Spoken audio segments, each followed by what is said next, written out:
क्या? कोई नई है क्या? 35 है।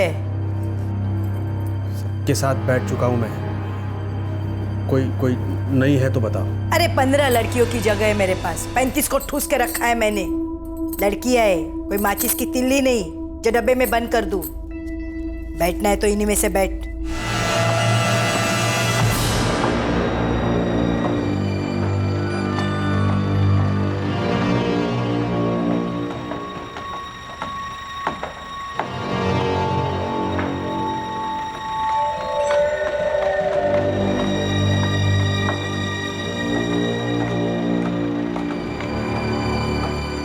भारी पड़ रहा हो तो कम उठाओ वरना गिर पड़ोगी मधु। मैं मधु नहीं हूँ माने साहब, मैं तेजस्वनी। सॉरी तेजस्विनी। मास्क है तुम्हारा? मैंने दिया था ना पहनने को। वो साहब मास्क पहन के ना काम करने को जमता नहीं है।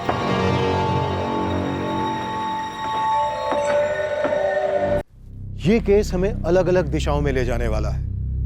ये केस एक चेज है, एक पेचीदा मुश्किल चेज। नासिक, गोवा, कोल्हापुर, सातारा, वाई, नागपुर, रत्नागिरी, सोलापुर, पुणे, मुंबई, सूरत। हम एक खतरनाक आदमी का पीछा कर रहे हैं। वो कौन है इस वक्त हमें कोई आइडिया नहीं। वो क्या है, वो ऐसा क्यों है, इसका भी कोई अंदाजा नहीं है।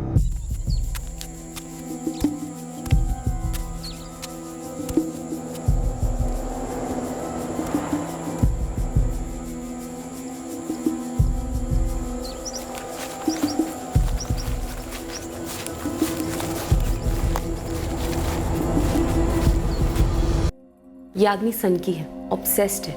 रचना इतना काफी नहीं है उसे ढूंढने के लिए। हमें कुछ ठोस डिटेल्स और चाहिए होंगी। आप इसकी हिस्ट्री पे गौर कीजिए, उसके तरीके पर एक पैटर्न है उसमें। ये बहुत ही बारीकी और एहतियात के साथ ऑपरेट करता है। इसका एक ऑब्सेशन है प्रोटेक्टेड सेक्स।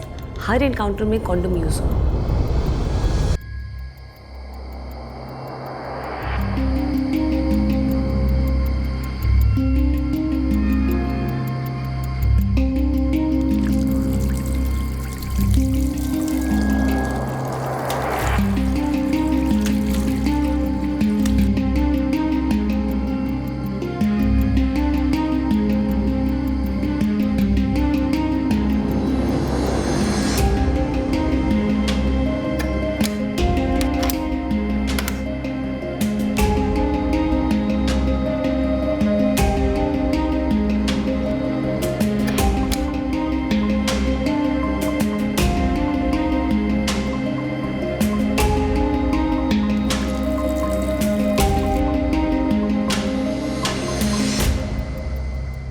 उसके टारगेट्स में भी कोई पैटर्न है? कोई खास किस्म के शिकार को चुनता है? बिल्कुल, ये खास प्रोफाइल के विक्टिम्स को चुनता है और उनको टारगेट बनाने के तरीके में भी एक पैटर्न को फॉलो करता है।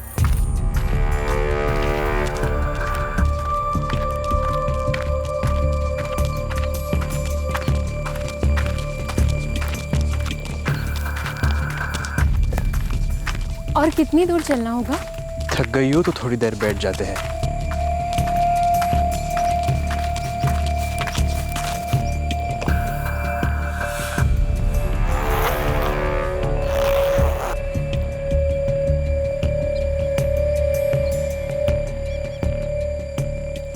ये लो, प्यास बुझ जाएगी।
स्थानीय गांव वाले ने इस औरत की शव को सबसे पहले देखा और पुलिस को सूचित किया।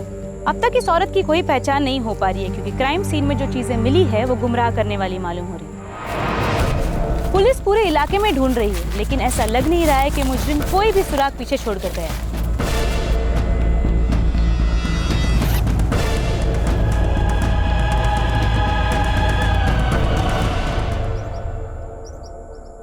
सर, विक्टिम के साथ सेक्सुअल असॉल्ट हुआ ऐसा लग तो नहीं रहा है, पर पोस्टमार्टम ही असली तस्वीर सामने लेके आएगा। विक्टिम की पहचान हो सके ऐसा कुछ मिला? मनोज मात्रे विक्टिम का कौन हो सकता है? सर, ये जो कोई भी जिसने किया है, ऐसे विक्टिम का पर्स और उसमें अपना डेबिट कार्ड हमारे लिए क्यों छोड़कर जाएगा? पॉइंट है। 16 जुलाई 2017 हमारी Nashik crime branch rural division के ज्यूरिसडिक्शन में कत्ल की गई औरत का शव मिला है। इस केस का पहला सुराग एक क्राइम बीट रिपोर्टर से मिलने वाला है और फिर एक मनोवैज्ञानिक इस जुर्म और मुजरिम दोनों को समझने में हमारी मदद करने वाली है। इस सुराग का पीछा शुरू करते हैं। अंधी गली में ले जाएगा शायद, पर पीछा तो शुरू होगा। सर, ऐसा ही एक केस मैंने एक अरसे तक ट्रैक किया था। वो केस और ये केस काफी सिमिलर सर। कौन सा केस अर्चना? सर, मडगांव गोवा का केस था 3 साल पहले का। एक्चुअली इन दोनों केसेस में काफी सिमिलैरिटीज है। जैसे कि? सर, मडगांव में भी ऐसी एक जवान लड़की की लाश मिली थी जिसका गला काटा गया था, और वो लाश भी एक सुनसान इलाके में मिली थी, जंगल में। और उस लाश के पास भी एक पर्स मिला था जिसके अंदर एक आइडेंटिफिकेशन डॉक्यूमेंट था, और वो भी एक आदमी का।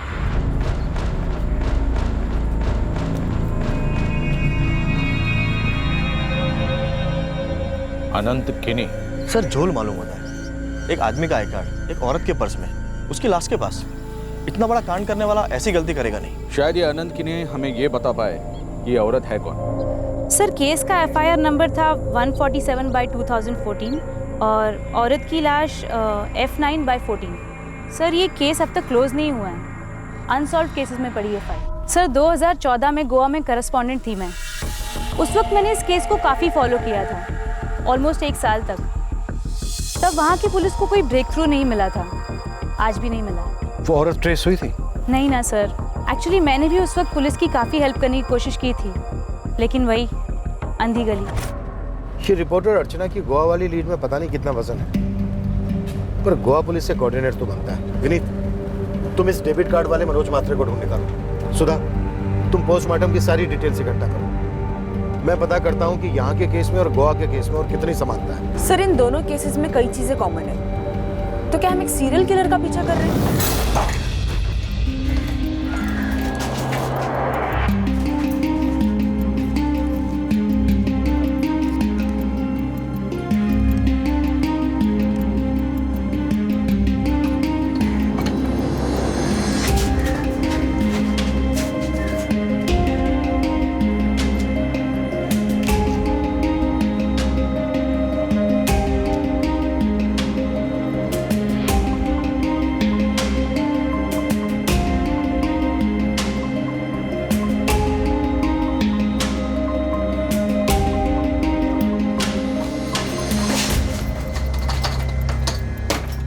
सेक्सुअल एक्टिविटी तो हुई है, उसमें कोई दो राय नहीं है, लेकिन अजीब बात यह है कि सीमन की ट्रेसेस नहीं मिलेगी। जरूर कल्प्रिट ने कॉन्डम यूज किया होगा। आप कह रही थी कि विक्टिम को पता भी नहीं चला होगा।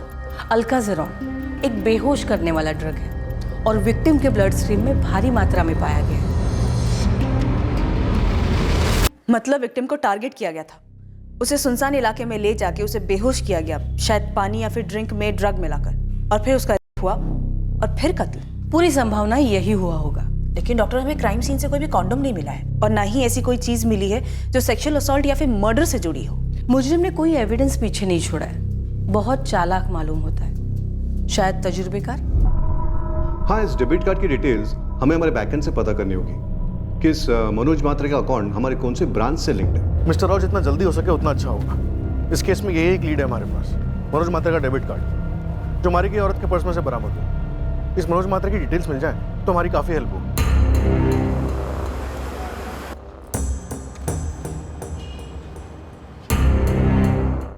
ये वही मालूम होता है, काफी सिमिलरिटीज है। हमारे केस में भी विक्टिम के ब्लड स्ट्रीम से अल्काजेरॉन का हेवी डोज पाया गया था। सफियो, तुम्हारे केस में भी विक्टिम के साथ सेक्सुअल असॉल्ट हुआ था, कॉन्डोम यूज हुआ था?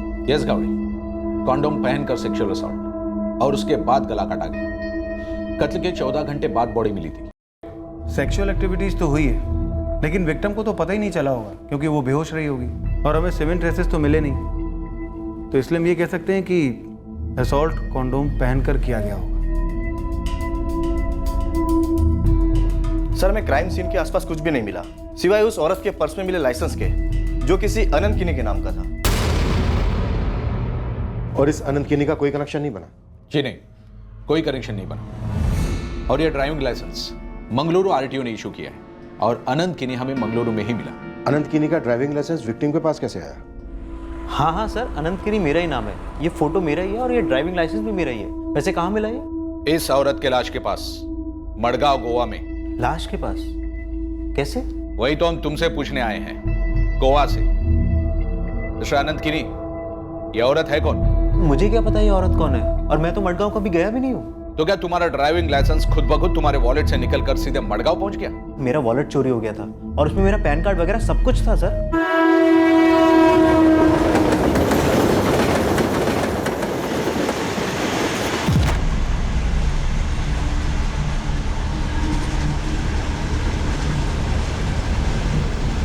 सर 6 महीना पहले की बात है, मैं अपनी वाइफ को कोची छोड़ने गया था उसके पेरेंट्स के घर डिलीवरी के लिए। मैंगलोर वापस लौट रहा था तभी हुआ। जब सुबह उठकर देखा तो वॉलेट गायब था सर। चोर पकड़ा गया? सर ये आप मुझसे क्यों पूछ रहे हैं? आप यहाँ के वर्धन नगर थाने में जाकर पूछिए ना, मैंने वही रिपोर्ट लिखवाई थी। सर मैंने अपने सारे कार्ड्स ब्लॉक कर दिए थे, नया ड्राइविंग लाइसेंस, नया पैन कार्ड, सब नया बनवाया। ट्रेन में अनंत किनी के साथ और कौन कौन सफर कर रहा था ये तो हम पता कर लेते, लेकिन इतने सारे लोगों में चोर को कैसे ट्रेस कर पाते? ये औरत भी ट्रेस नहीं हुई? एक सिंगल सुराग नहीं मिल पाया उसके आइडेंटिफिकेशन के लिए। शायद मडगांव के बाहर की होगी। हमारी विक्टिम का भी सेम प्रोफाइल बन रहा है। तो फिर पूरे चांसेस है कि आपका मनोज म्हात्रे अनंत किनी के प्रोफाइल का ही निकलेगा, जिसका इस केस से दूर दूर तक लेना देना नहीं होगा। जी मैं ही हूँ मनोज म्हात्रे। मेरा डेबिट कार्ड आपको कहाँ से मिला सर? 3 महीने पहले खो गया था। मनोज, ये कार्ड हमें नासिक डिस्ट्रिक्ट के इगतपुरी के पास मिला, एक औरत के पर्स में। औरत के पर्स में? उस औरत का पहले सेक्सुअल असॉल्ट किया गया, उसके बाद मर्डर। सर मेरा वॉलेट तो चोरी हो गया था, भोपाल से नागपुर आते होते।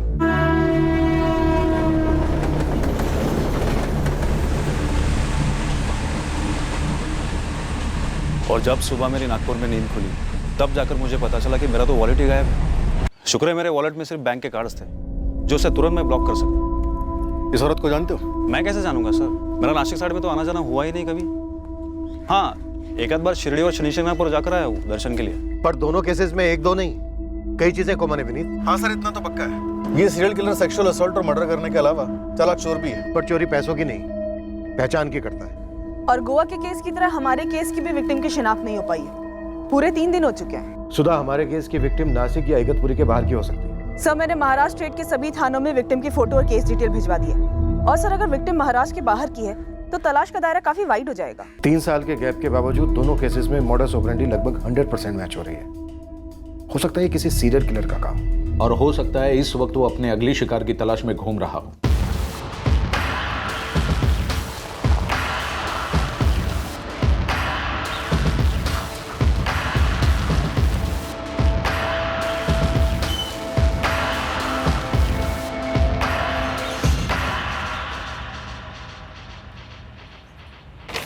काफी एक्सपीरियंस है काम में। जगदीश माने? जी वो तो है, काफी टाइम से हूँ इस लाइन में। ये मास्क उतार सकते हो, चेहरा देखना है तुम्हारा। जी बिल्कुल। आपके यहाँ के सभी मजदूरों को भी ये मास्क पहन लेना चाहिए। इतनी धूल मिट्टी उड़ती है, फेफड़ों के लिए अच्छा नहीं है। तुमने मुंबई की साइट क्यों छोड़ी जगदीश? बिल्डिंग बन गई? नहीं जगदीश, मेरा मतलब है कि तुम मुंबई का काम छोड़ के पुणे क्यों चले आए? अब मुंबई में तो काम की कमी है नहीं। मैं मजदूरों को बहुत अच्छी तरीके से संभाल सकता हूँ अश्विन जी, लेकिन मुंबई की भीड़ और ट्रैफिक को संभाल ना पाया। मुझे ज्यादा शोर पसंद नहीं है, थोड़ी हरियाली हो, खामोशी हो, अच्छा लगता है।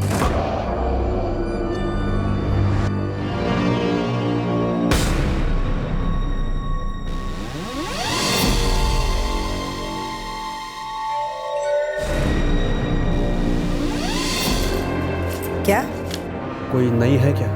35 है।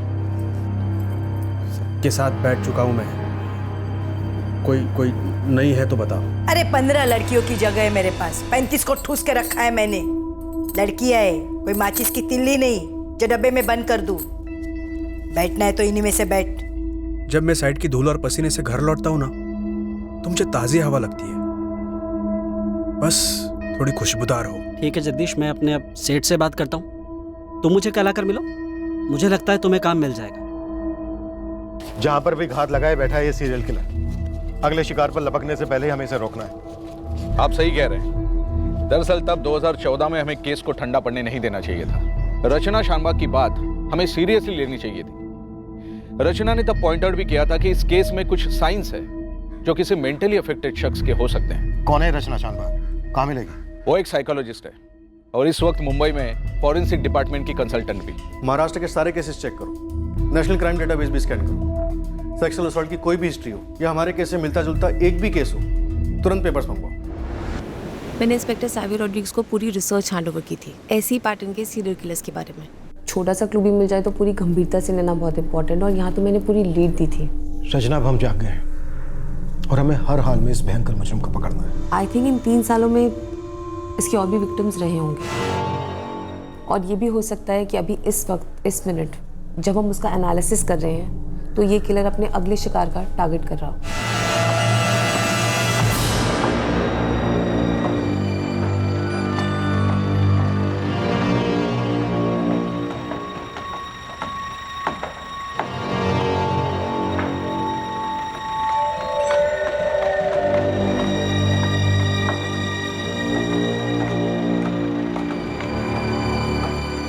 भारी पड़ रहा हो तो कम उठाओ वरना गिर पड़ोगी मधु। मैं मधु नहीं हूँ माने साहब, मैं तेजस्वनी। सॉरी तेजस्विनी। मास्क है तुम्हारा? मैंने दिया था ना पहनने को। वो साहब मास्क पहन के ना काम करने को जमता नहीं है।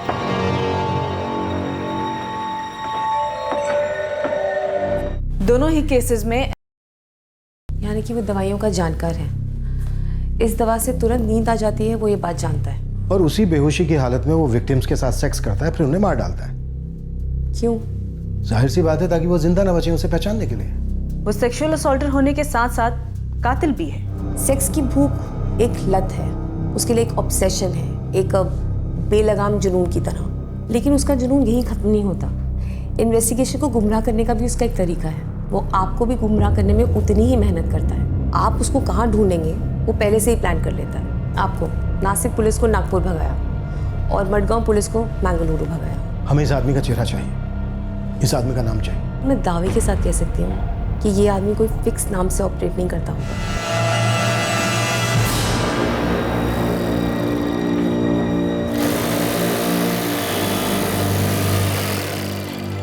अच्छा काम कर रही हो तुम। सोच रहा हूँ मैनेजर साहब से बात करके तुम्हारी तनख्वाह बढ़ा दूं।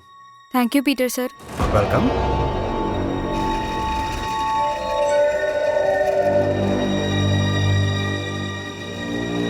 छुट्टी चाहिए थी ना तुम्हें? कल ले लो, तनख्वाह नहीं कटेगी तुम्हारी। धन्यवाद विजय साहब। ठीक है जगदीश, मैं अपने अब सेठ से बात करता हूँ। तुम मुझे कल आकर मिलो, मुझे लगता है तुम्हें काम मिल जाएगा। स्प्लिट पर्सनालिटी, आइडेंटिटी का मसला नहीं, वो इन जुर्मों में अपना असली नाम इस्तेमाल नहीं करना चाहता और जब वो इन दोनों औरतों से भी मिला होगा तो अलग अलग नाम से मिला होगा। वो कॉन्डम यूज़ करता है इसलिए नहीं कि सीमन सैंपल पुलिस की मदद करेंगे। मेरे ख्याल से वो अपनी सेफ्टी के लिए करता है, ताकि उसे कोई इन्फेक्शन ना हो, कोई बीमारी ना हो सकता है कि उसे सफाई का, सेफ्टी का ऑब्सेशन हो। वो अपना उतना ही ख्याल रखता है जितना कि अपने विक्टिम्स का रखता है। सेक्सुअल एक्टिविटी हुई थी यह भी पोस्टमार्टम रिपोर्ट में पता चला है, लेकिन क्राइम सीन पर उसने कोई निशान नहीं छोड़ा। वो पहले अपने विक्टिम्स को बेहोश करता है, फिर बहुत ही सावधानी से उनके कपड़े उतारता है, फिर उनके साथ सेक्स करता है, फिर उसके बाद उनका कत्ल करता है और फिर उतनी एहतियात के साथ उनके कपड़े उन्हें वापस पहनाता है। ये अपने विक्टिम्स को मरने के बाद भी ऐसे ही नहीं छोड़ता, उनको अच्छे से वापस कपड़े पहनाता है। तभी उसके विक्टिम्स आपको ऐसे मिलते हैं जैसे कि वो मानो आराम से सो रहे हैं। उसने दोनों मर्डर्स जंगल में किए, जहाँ लोगों का आना जाना ना के बराबर होता है। ऐसा किलर शायद पहले से ही तय करके रखता होगा कि किस दिन, कितने बजे, कौन से इलाके में उसको अपने विक्टिम को लेकर आना है। वो पूरे इलाके को बहुत अच्छे से स्टडी करता होगा, विक्टिम्स को किसी बहाने वहाँ पर लेकर जाता होगा। इगतपुरी के पास जंगलों में जहाँ पर आपको इस विक्टिम की लाश मिली, वहाँ पर कुछ मशहूर है। एक मंदिर है, ईक्षापूर्ति मंदिर। मडगांव में भी कृष्ण मंदिर है, क्राइम सीन से थोड़ी ही दूर। तो शिकार को मंदिर ले जाने के बहाने वो जंगलों के रास्ते जाता होगा। और शायद शादी का भी झांसा वासा देता होगा, हू नोस। मैंने मडगांव वाले केस में सारे पैटर्न स्टडी किए थे और अपनी रिपोर्ट फाइल की थी, और इस केस को किलर की केस स्टडी के साथ मैच किया था। Bus stop killer. Right. Killer mostly bus stop पे अपने शिकार को मारता था, और ये शख्स जंगलों में, वो भी एक जगह अपना शिकार नहीं करता था, अलग अलग शहरों में घूम कर करता था। और ये 2014 में मडगांव, 2017 में नासिक, और अब ये शख्स नासिक में नहीं मिलेगा। इस शख्स का चोरी करने के तरीके में भी एक पैटर्न है। ये अलग अलग जगहों से वॉलेट्स चुराता है और उनके आईडीज इस्तेमाल करता है। मडगांव में मैंगलुरु के किसी आदमी का और नासिक में नागपुर के किसी आदमी का आईडी इस्तेमाल हुआ है। ये शख्स सिर्फ कत्ल करने के लिए सफ़र नहीं करता है, चोरी करने के लिए भी सफ़र करता है। वो शायद काफ़ी दूर दूर तक जाता होगा, चोरी के लिए भी अपना टारगेट काफ़ी सावधानी से चुनता होगा, शायद उनसे पहले दोस्ती भी करता हो, शायद इस बात को भी इंश्योर करता हो कि वो लोग उस शहर नहीं जा रहे जहाँ वो कत्ल प्लान कर रहा है। ये दोनों अनंत किनी और मनोज महात्रे, इन दोनों की वॉलेट चोरी करने में भी एक चीज़ नोटिस करने लायक है। इन दोनों की वॉलेट चोरी हुए हैं, सेलफोन्स नहीं, जबकि इन दोनों के सेलफोन चोरी करना भी उतना ही आसान होता। मतलब ये अपने साथ कोई ऐसी चीज नहीं रखना चाहता जिससे ट्रेस हो सके। बिल्कुल। तो फिर ऐसे शातिर को कोई चेहरा, कोई नाम कैसे दें? ये जो आपके दोनों विक्टिम्स हैं, ये निचले तबके से हैं। हो सकता है कि ये दिहाड़ी मजदूरी करते हों या फिर अपने परिवार से दूर रहते हों, इसीलिए इनकी मिसिंग कंप्लेंट आज तक अब तक नहीं पहुंची है। या ये भी हो सकता है कि इनके आगे पीछे कोई ना हो, इसलिए इनके परिवारों में कोई भौचाल नहीं आया। ये शख्स या तो ये इसी तबके का है या फिर इस तबके के लोगों के साथ काम करता है, उनके कांटेक्ट में है, जहाँ पर ये इन लोगों को स्पॉट करता है और फिर उनसे दोस्ती करता है। उसके अंदर कोई तो ऐसी क्वालिटी है, कोई तो ऐसी पार है जिससे वो औरतों को कंफर्टेबल फील करवाता है, या फिर यूँ कहिए उन्हें फंसाता है।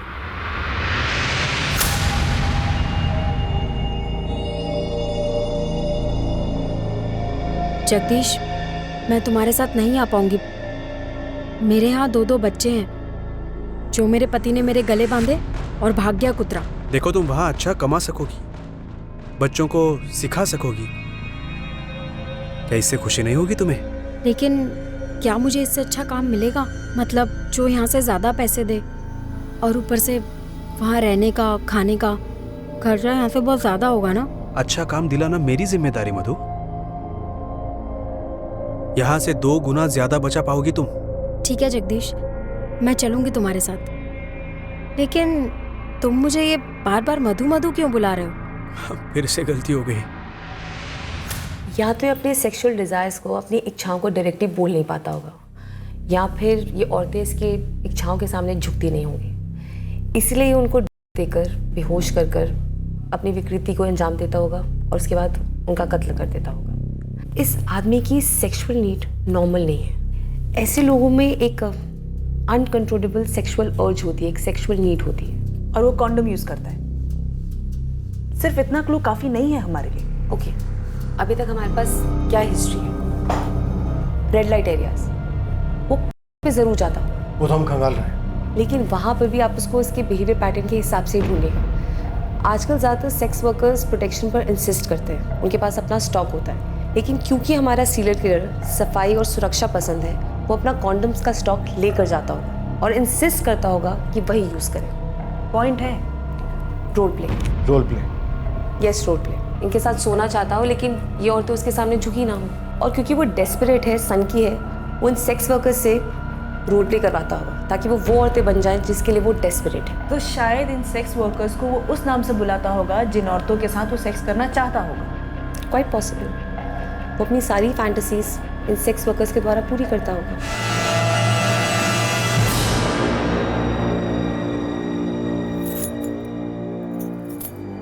साड़ी है तेरे पास? है ना। पहन क्या?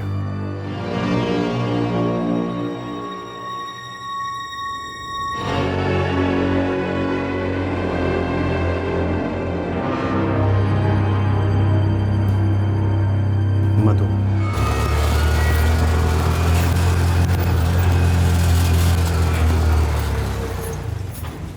अरे अस्मिता, थोड़ा जल्दी आना, मेरी और भी सवाल है। अरे जाने तो दे पहले।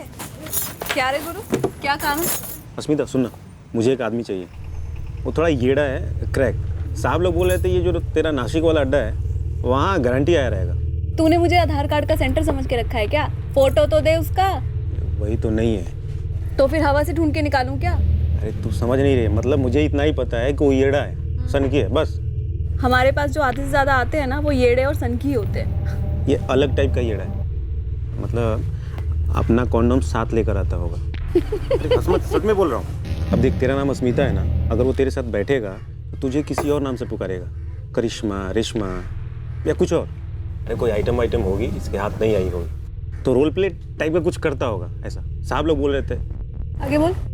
शायद कुछ खास कपड़े पहनने को बोलता होगा, और शायद सेक्स भी अलग तरीके से करता होगा। मैं कुछ पागल रे, ये टाइप का कुछ। मेरा पाला तो ऐसा किसी से नहीं पड़ा अभी तक। तो बात घुमा अपने और बाकी पे भी। क्यों भाई, क्या किया इसने? किसी की जेब काट के भागा है क्या? गला काटा है, कम से कम 2 औरतों का, और इससे ज़्यादा भी हो सकती है। एक सीरियल किलर हो सकता है। मतलब ये वैसा साइको है जैसे फिल्मों में साइको होते हैं? वैसा ही, पहले दवा खिलाता है, बेहोश करता है, और कॉन्डोम पहन करता है, फिर मर्डर, फिर फरार। सर इस तरफ वाले सभी चेक किए, कोई भी परोल पर नहीं। ये बीच में मर्डर केस के जितने भी पंटर बेल पर हैं सभी को राउंड अप कर रहे हैं, और ये केस अक्यूज्ड सभी की कंपलसरी हाजिरी चल रही है सर। मुझे लगता है हमारा टारगेट दिखने में खूंखार नहीं होगा, एक सभ्य किस्म का चेहरा होगा जिसे देखकर औरतें डरती नहीं होंगी दोस्ती करने में। कोई ऐसा होगा जिसे ये देखकर बिल्कुल फीलिंग ना हो कि उसके अंदर इतनी विकृति भरी पड़ी है, लेकिन हाँ, किसी ने उसकी कोई अजीब आदत नोटिस जरूर की होगी, पर उससे कोई खतरा महसूस नहीं किया होगा। सर टिटवाला, कल्याण, कसारा, इन जगहों पर जहाँ भी कंस्ट्रक्शन का काम जोरों शोरों से चल रहा है, हमने सब जगह अपनी टीम लगा दी है। गुरु खबरी वहाँ रेड लाइट एरिया छापा है। विनीत सुधा, जितने भी मर्डर एक्यूज्ड बेल पर बाहर हैं उन्हें ट्रैक करो, जिनमें किसी तरह की कोई सनक हो, जैसा कि रचना कह रही है। हो सकता है ये शख्स रडार में आया हो पहले कभी, पर हाथ से फिसल गया, बेलजम की हो, कुछ भी हो सकता है। हर मुमकिन एंगल टटोला, पूरी ताकत लगाकर हमें उसे ढूंढना है। अब एक और मर्डर होने नहीं देना। पुराने कैदियों और आरोपियों से बात की गई इस उम्मीद से कि शायद कोई इस तरह के बिहेवियर वाला उनके ध्यान में आया हो। रेड लाइट एरिया के कोठों पर हमारे खबरी पूरे जोश से उस शख्स के बारे में कोई ना कोई सुराग ढूंढने की कोशिश में थे। रचना शानबाग नेशनल क्राइम डेटाबेस से इस तरह के अन्य अपराध और उनसे जुड़े आरोपियों को खोजने में हमारी मदद कर रही थी।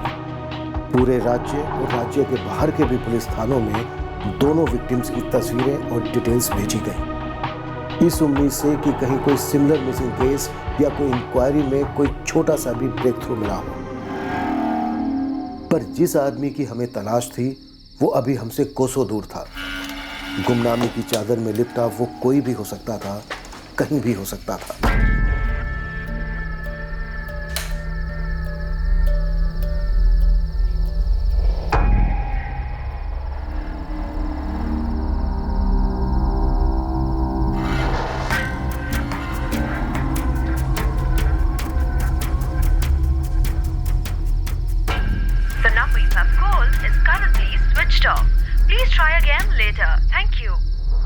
हम उसे ढूंढ रहे थे और वो भी किसी की तलाश में था। तुम्ही डायल केलेला नंबर बंद आहे, कृपया थोड़ा वेळाने। पर हमारे अलावा इस विकृत हत्यारे को कोई और भी खोज रहा था।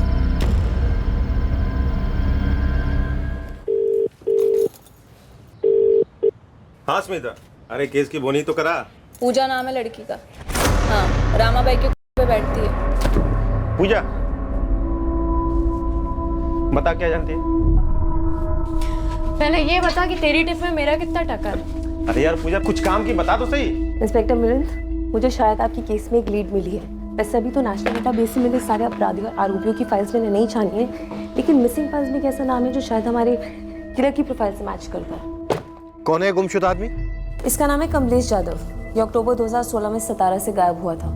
हो सकता है कि कमलेश यादव इसका असली नाम भी ना हो, लेकिन एक लीड हो सकती है। रचना, तुम्हें ऐसा क्यों लग रहा है कि ये गुमशुदा आदमी हमारी लीड हो सकता है? अरे कुछ तो बताना यार, नाम, हुलिया या निशान, कुछ तो। अबे मैं क्या ग्राहकों के नाम पूछते बैठती हूँ, और अगर बता भी देगा तो क्या भरोसा है कि सही नाम है? अरे वो अस्मिता बोली थी मेरे को कि ऐसा ऐसा एडे टाइप का आदमी है। मैंने कहा हाँ, आया तो था एक ग्राहक ऐसा। अबे वो खुद ही अपना कंडोम लेके आता था और हर बारी ना उसको चाहिए होता था कि मैं कुछ नया पहन कर आऊं। क्या? नहीं मतलब मैं सलवार पहनी थी तो बोला जा जाके साड़ी पहन के आ जा, फिर अगली बार जब मैं साड़ी पहनी थी तो बोला जा वो जीन्स पैंट और शर्ट पहन के आ जा, और फिर एक बार तो बोला कुछ मत पहन, ऐसे ही खड़ी हो जा दीवार के सहारे। अबे चवन्नी कम, धंधा करती हूँ एक बात है, लेकिन खिलौना नहीं हूँ, समझा? अपना भी मूड, इज्जत विज्जत सबका लफड़ा होता है। अगर तेरा मूड नहीं है ना तो अपना भी मूड नहीं है। काहे को हर 4 दिन में आके यहाँ पे रायता फैला रहा है? मैं ना रमाबाई से बात करूंगी, अगली बार से ना मेरे को तेरे साथ ना बिठाए। मेरे को नहीं बनना किसी येड़े की मधुबाला। ऐसी बात मत करना तू, एक माफ कर दे अबे मुझे। मधु नहीं हूँ मैं, पूजा हूँ, पूजा। खुद दिन जो टोचन दिया ना साले को, आज तक नजर नहीं आया है। वो तेरे को मधुबाला बोलता था ना, मतलब बनने को बोला था ना। नहीं नहीं, तू मेरी मधु है, बस इतना ही बोलता था। अभी मैंने भी सोचा क्या फर्क पड़ता है, किसी भी नाम से बुलाया, मैंने कौन से शादी करनी है उसके साथ में। पर फिर ये बंदा बैठता था मेरे साथ में और कुछ भी होने के पहले ना पानी मांगता था और जाके हाथ धोता था, और फिर सब कुछ हो जाने के बाद में वापस जाके साबुन से हाथ धोता था, और कभी कभी तो यूं ही बीच में ही हाथ धोने चले जाता।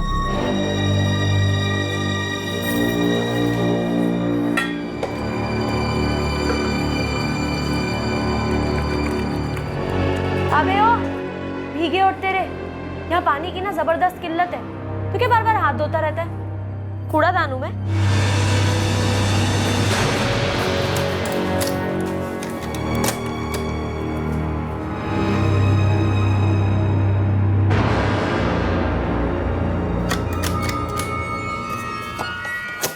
अबे मतलब पूरा ही एड़ा था, वो कुंडी को खोल बंद खोल बंद खोल बंद। एक दिन ना मैंने बोल दिया साले को, मैंने कहा अगर ये टूट गई ना तो रमाबाई सारा पैसा मुझसे वसूलेगी। उसका नाम पता चला क्या? मैंने तो उसका नाम मधुबाला ही रख दिया था। मुझे ये एड़े का स्केच बना सकती है? ये एड़ा ही अपना टारगेट लगता है। चलना गुरु, स्केच स्केच मेरे को क्या बनाना आता है? अरे तेरे कौन बोला है बनाने के लिए? मतलब हुलिया बता सकती है क्या? मेरे को उसकी हरकतें याद है, थोबड़ा नहीं, और ना ही मेरे पास इतना टाइम है कि मैं उसको याद करने के लिए बैठूं। जितना मुझे पता था मैंने तेरे को सब बता दिया, अब तो मेरा कमीशन दे और तू भी निकल यहाँ से, इतना ही पता है मेरे।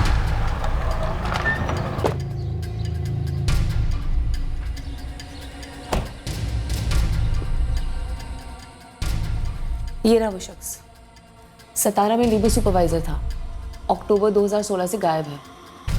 इसकी पत्नी पल्लवी जाधव ने इसकी मिसिंग कंप्लेंट दर्ज करवाई थी, अब तक नहीं मिला है। तुम दावे के साथ इसे कल्प्रिट मान रही हो इस केस का, क्योंकि ये लेबर सुपरवाइजर था? सिर्फ ये रीज़न नहीं है, मैं दरअसल जितनी भी औरतें मिसिंग हैं उनकी फाइल्स चेक कर रही थी। ये कनेक्शन क्या बनता है रचना? ये लड़की मोनाली कुरवेकर चिपलुन से गायब होती है, तो ये दोनों केसेस आपस में कैसे जुड़े हुए हैं? दरअसल मोनाली कुरवेकर की मिसिंग रिपोर्ट पंचगनी के पास वही में दर्ज कराई गई। मोनाली के फादर है चंद्रकांत कुरवेकर और मदर है उषा कुरवेकर, और इसकी बहन है पल्लवी जाधव, कमलेश जाधव की पत्नी। मैं कोई नतीजे पे नहीं पहुंच रही हूँ, मैं सिर्फ सारी डॉट्स ज्वाइन करने की कोशिश कर रही हूँ। दरअसल ये लेबर सुपरवाइजर कमलेश यादव की प्रोफाइल मेरे दिमाग में अटक गई थी, वो भी अभी तक नहीं मिला है। और फिर मुझे मोनाली की मिसिंग फाइल मिली, मोनाली जो पल्लवी की बहन है, पल्लवी जो मिसिंग कमलेश यादव की पत्नी है, और मोनाली अभी तक नहीं मिली है। कमलेश यादव की पूरी डिटेल्स निकालते हैं, सतारा में इसकी फैमिली का कोई ना कोई जरूर होगा। सर गुरु खबरी आया है, भेजो उसे। बोल गुरु। सर रमाबाई के कोठे पे एक पूजा करके लड़की है, उसका एक कस्टमर था, वो बिल्कुल वैसा ही था जैसा आपने बताया था, वही कॉन्डोम वॉन्डोम रोल प्ले जैसा, लेकिन 1 महीने से वो आया नहीं उधर। इस पूजा को ले आता अपने साथ? पूजा बोल रही थी, उसका चेहरा वेरा याद नहीं उसे, तो स्केच उसके नहीं बना सकती। ये एड़ा 1 महीने से आ नहीं रहा है ना उधर। हाँ वो बोल रही थी हर बारी उसे अलग अलग कपड़े में देखना उसे पसंद है, उसे मधु मधु करके बुलाता था। अगर वो स्केच नहीं बनवाना चाहती है तो हम उसे फोटो दिखा सकते हैं। गुरु ये फोटो दिखा से, और कुछ ये याद नहीं है क्या? सतारा के इस केस की डिटेल्स निकाल। इस केस में हर लीड दरअसल अंधेरे में तीर था, पर हमारा मुजरिम बेहद खतरनाक था और हमें किसी भी सूरत में उसे ढूंढना ही था, चाहे वो कोई भी हो, कहीं भी हो। और रचना द्वारा दी गई लीड हमें उस शख्स की पहली झांकी देने वाली थी कि आखिर वो शख्स कौन था जिसे हम खोज रहे थे। आओ मिसिंग कमलेश यादव का केस मुझे अच्छे से याद है। सीरियल किलर कैसे बने? इस वक्त हम दावे के साथ तो नहीं कह सकते, लेकिन ये कमलेश यादव हमारा टारगेट हो सकता है। हमें कमलेश की पत्नी पल्लवी यादव से बात करनी। और कमलेश की फैमिली तक भी पहुंचना है। लेकिन सतारा में तो कमलेश यादव की कोई फैमिली है ही नहीं। तो फिर कहाँ है? कमलेश यादव की पत्नी पल्लवी ने हमको बताया था कि उसकी कोई फैमिली है ही नहीं। कुछ तो गड़बड़ है। पल्लवी की छोटी बहन मोनाली भी चिपलून से तकरीबन उसी वक्त गायब हुई थी जब कमलेश यादव गायब हुआ। हाँ मुझे मालूम है। आप पल्लवी यादव से बात करना चाहते हैं? हाँ ठीक है, आप मुझे आधा घंटा दीजिए, मैं पल्लवी से कांटेक्ट करता हूँ। मोनाली कुर्वेकर की मिसिंग कंप्लेंट यहाँ वाई में हमारे ही पुलिस स्टेशन में दर्ज हुई थी, लेकिन वो गायब यहाँ से नहीं हुई थी। मोनाली के माँ बाप का कहना था कि मोनाली को चिपलून के किसी होटल में नौकरी मिली थी, इसलिए वो चिपलून गई थी। हमने चिपलून के सभी छोटे बड़े होटल्स में पूछताछ की थी। मोनाली कुर्वेकर नाम की किसी लड़की को किसी होटल में कोई नौकरी नहीं मिली थी। क्या? 14 अक्टूबर 2016 को मोनाली अपने घर से चिपलून के लिए निकली थी, लेकिन तब से उसका कोई पता नहीं। मोनाली के माँ बाप ने उसी शाम आकर कंप्लेंट लिखवाई थी। मुझे मोनाली के माँ बाप से बात करनी है। हाँ बाबा, मुझे भी पुलिस का फोन आया था। उनको कमलेश के बारे में बात करनी है। अगर पल्लवी काय भानगड़ है? कमलेश और मोनाली की खबर आ रही है, वो भी साथ साथ। तुम अपने थाने जाकर पता करो ना, मैं भी अपने थाने के लिए निकलती हूँ। जरूरत पड़ेगी तो मैं वाई आ जाऊंगी। मी आधीच सांगितलं होतं, इस कमलेश में खोट है, लेकिन पल्लवी ने हमारी सुनी ही नहीं। उषा, कमलेश गया खड्डे में। मुझे अपनी बेटी मोनाली की फिक्र है।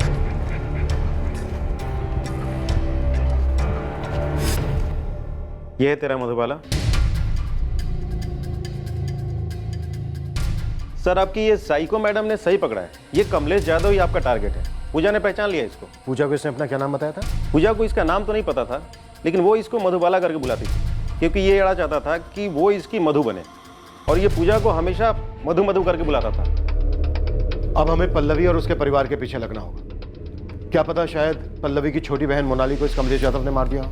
सर पूरा परिवार यहाँ पहुँच रहा है, सतारा पुलिस ने कंफर्म किया। पल्लवी और उसके माँ बाप जरूर इस कमलेश यादव के बारे में कोई ठोस इन्फॉर्मेशन दे सकते। वैसे सतारा पुलिस ने कंफर्म किया है कि इस कमलेश यादव का कहीं कोई परिवार नहीं है, नहीं सतारा में और नहीं कहीं और। ये कमलेश यादव या जो भी इसका नाम है, ये हमारा टारगेट है। हमारे टारगेट को एक चेहरा मिल गया है, बस जल्द से जल्द हमें इसे थमना है।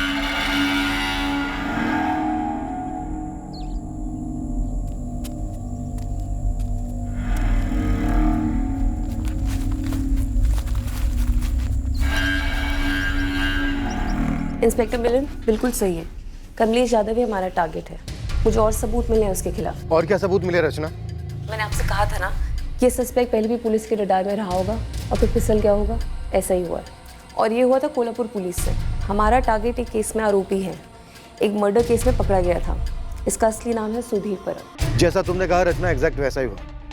2013 में इस साइको ने अपना खाता खोला। करेक्शन, 2013 में पुलिस की रडार में आया था। हमें नहीं पता कि इसने अपने मर्डर का सिलसिला कब शुरू किया था। इंस्पेक्टर, मुझे डर है कि हमें इसे जल्द से जल्द पकड़ना होगा, इससे पहले कि किसी और को अपना शिकार बना ले।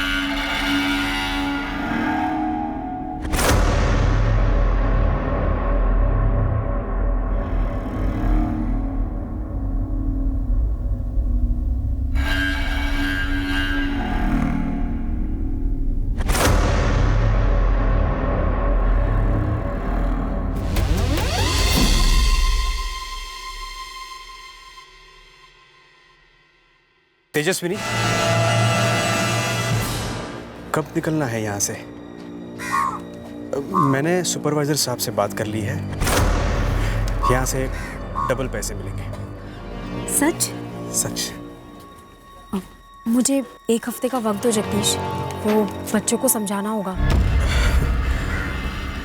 जो भी करना है बस जल्दी करो।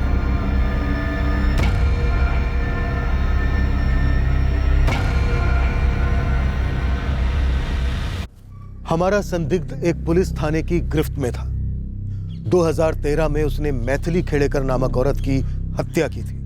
ये आदमी अपनी जेल की सजा के बीच वहां से निकला कैसे, अपनी विकृति को कैसे अंजाम दे पाया, ये हम उसी से जानेंगे। पर अभी हम इतने करीब भी नहीं हैं उसके कि अगला मर्डर रोक सके। इस बंदे का असली नाम क्या है? कमलेश यादव या सुधीर परब? और कौन सा किरदार इस केस को क्लोज करने में, इस भेड़िए को पकड़वाने में हमारी मदद करने वाला है?